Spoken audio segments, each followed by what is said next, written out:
This video is for the assignment called Length Lab. First, it might be helpful to review very quickly the units of measurement: kilo, hecto, deca. Today we'll be talking about length, so mostly meter, deci, centi, milli. So in the first section here, where it says, what does each unit represent? You should go through and figure out what an mm is, an m is, a cm, and a km. I don't expect for you to have much difficulty with that. The next part we want to do is number 2. How much does each one equal? Well, we can use the King Henry died unexpectedly drinking chocolate milk to figure this out.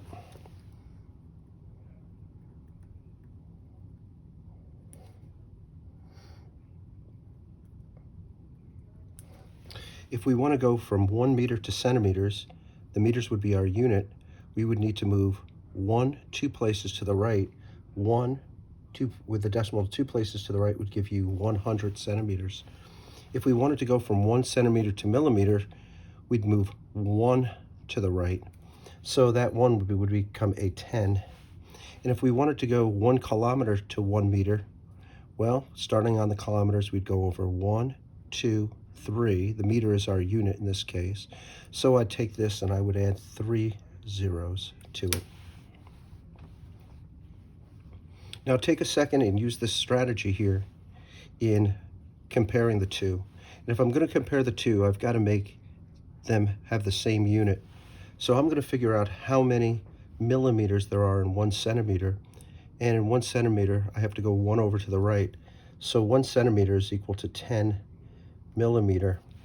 And now I can circle my choice that 14 millimeters would be the larger. I'm going to do the same thing over here. I'm going to change this kilometers into meters. Now to go from kilometers to meters, I would go over 1, 2, 3 places. So that would give me 1, 2, 3, or 1 with 3 zeros on it. That would be in meters now. So I want them to both be the same, and I can see that 1 kilometer is greater. So we'll do one more, and then you can use the strategy for these over here. Always try to make these equal to each other. So I'm going to change 990 centimeters into meters. To go to a centimeter to a meter, I need to go 2 places this way. Okay, so going 2 places this way means that the decimal place was here. I have to bring it over 2 places, and I get 9.90 meters. That would still allow me to answer this question with this being the greater number. Okay, so you should do D, E, and F the same way. I think converting this into meters, converting this into centimeters, converting this one into kilometers will allow you to figure out which one is larger. All right, we're going to do number 4 together in a way. I'm going to set this up. It says use a metric ruler or a meter stick to find the measurement.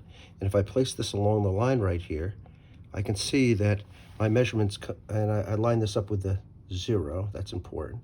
I can see that my measurements come out to right about here. Now, let me just move this over a spot here, and we'll see what we've got.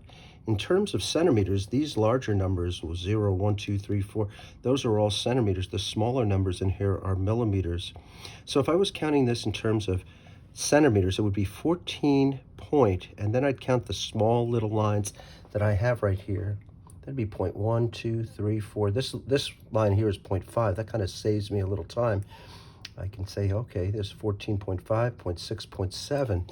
So I would register this as 14.7 centimeters. Now, the length of the line to the nearest centimeter would be rounding that line.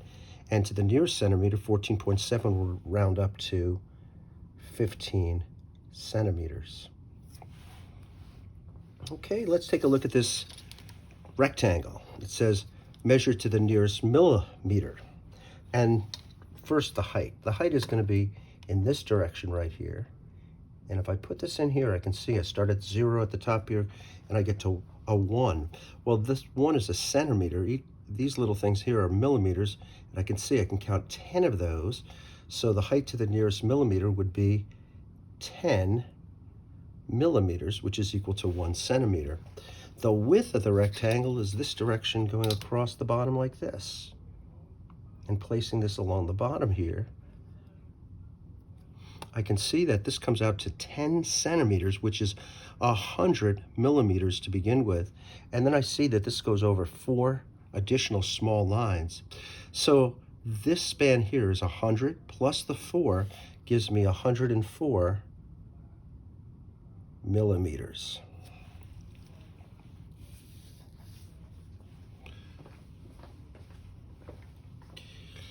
The radius of a circle is from the center point out to the edge of the circle. And since it's a circle, it doesn't really matter what direction I place my ruler, but I'm going to place my ruler across like this to figure out the radius of the circle to the nearest number of millimeters. Now, like we said before, these are centimeter numbers. This would be 10 millimeters. Here's another 5 millimeters, so that's a total of 15. And I see it's coming out to right about here, the second line that I see over here, which is the 7th line altogether. So that would be 17 millimeters. Figure out the diameter of the circle in centimeters. The diameter is the distance from one side of the circle to the other through the center point. So I'm going to put this in the center here, line it up. And they do want the answer in centimeters here, so this would be 1 centimeter, 2 centimeters, 3 centimeters, and then I'd have to say 3 point, and each one of these is a millimeter, which is 1/10 of a centimeter, so 3 point, it looks like 3 point comes out to about this mark right here, right before the 5, so 3.4 centimeters, which makes sense because 17 millimeters is 1.7 centimeters, and multiplied by 2, both sides of the circle there, that'd be doubled, right? 3.4. The diameter of the circle to the nearest centimeter then would be this number rounded, and because the 10th column is less than 5, we just keep this as 3 centimeters.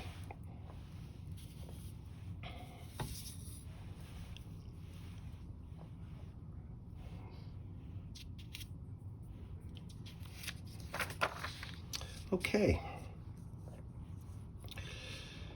Now, what we want to do here is we want to find the volume of a box in cubic centimeters. Now, to find the volume of a box, we're going to be measuring 3 things. The length of the box, that's the long way that we have here. The width of the box, which is how far it goes back. And the height of the box, which is how tall the box is. And if we measure those 3 things and multiply them together, the volume is equal to the length times the width times the height. So let's take a second here and measure the length first.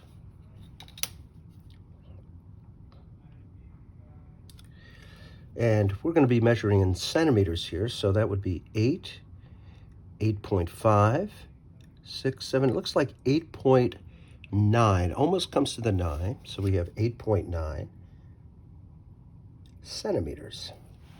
Now for the width.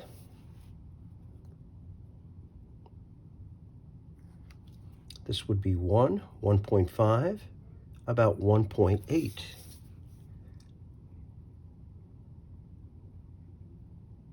And the height.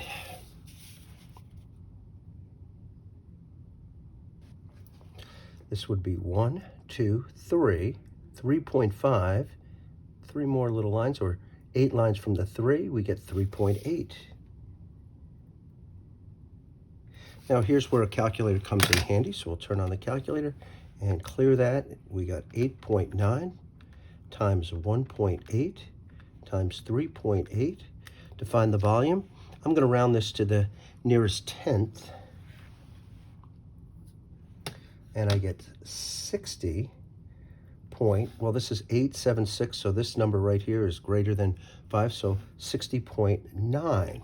Now, the units on here are going to be centimeters times centimeters times centimeters, centimeters cubed. Find the length of an unsharpened pencil. We'll leave that be. We're going to skip number 5. What is your height in centimeters? We're going to skip that as well. Find the distance between 2 index cards. Going to skip that.